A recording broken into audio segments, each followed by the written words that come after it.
Indonesia menjadi negara ASEAN pertama yang sampai ke ronde 3 kualifikasi Piala Dunia dengan 9 poin. Sebelumnya, Vietnam dan Thailand tidak dapat 9 poin.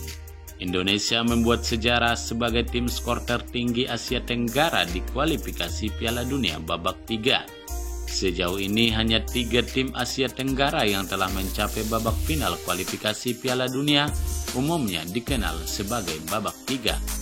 Thailand pada kualifikasi Piala Dunia 2018, Vietnam pada edisi 2022, dan Indonesia pada kualifikasi 2025 yang sedang berlangsung. Lantas bagaimana komentar dari fans Thailand dan Vietnam menyikapi hal ini? Kita bacakan satu persatu. Bung, itu berbeda. Tim nasional Vietnam dan Thailand hanya memiliki beberapa pemain naturalisasi, sehingga dapat dimengerti bahwa mereka tidak mendapatkan banyak poin. Namun timnas Indonesia dikemas dengan pemain naturalisasi, sehingga tak heran mereka sudah mendapatkan 9 poin di kualifikasi Piala Dunia. Tim Indonesia menggunakan 10 pemain naturalisasi Belanda, tidak seperti Vietnam dan Thailand yang hanya menggunakan 5-6 pemain naturalisasi. Orang-orang Vietnam, orang Malaysia cuma bisa berisik di sosial media.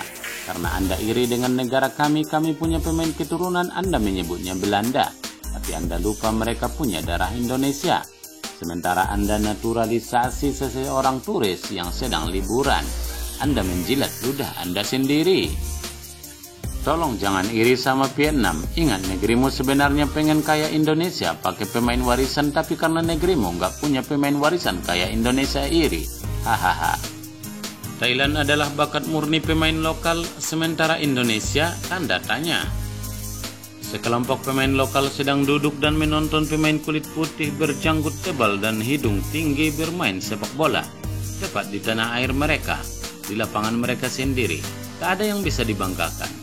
Begitu mimpi tidak terpenuhi, mereka akan kehilangan motivasi tanpa dasar, dan bahkan jika ada, mereka tidak akan memiliki dorongan untuk berjuang ketika mereka tahu pasti bahwa tidak ada kesempatan. Bayangkan 2 tim hanya menggunakan pemain lokal. Satu tim menggunakan 17 pemain skuad Belanda. Ya, kami semakin dekat untuk memiliki salah satu tetangga ASEAN kami berhasil mencapai final Piala Dunia menunggu saat. Sebagai tetangga, mari saling mendukung dan biarkan sepak bola ASEAN bangkit terlepas dari warisan dan bakat asing yang mewakili negara masing-masing. Mereka tega mewakili, jadi kenapa tidak Tuhan memberkati ASEAN.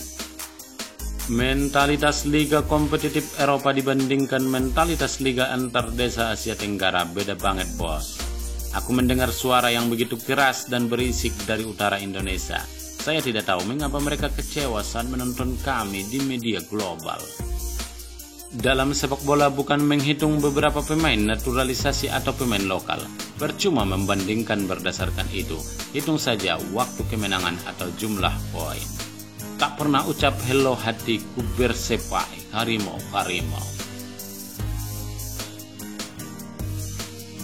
Vietnam cemburu banget, sebenarnya pengen kayak Indonesia, pemain warisan palsu, tapi karena nggak punya pemain warisan jadi cemburu. Hahaha. Demikian, terima kasih.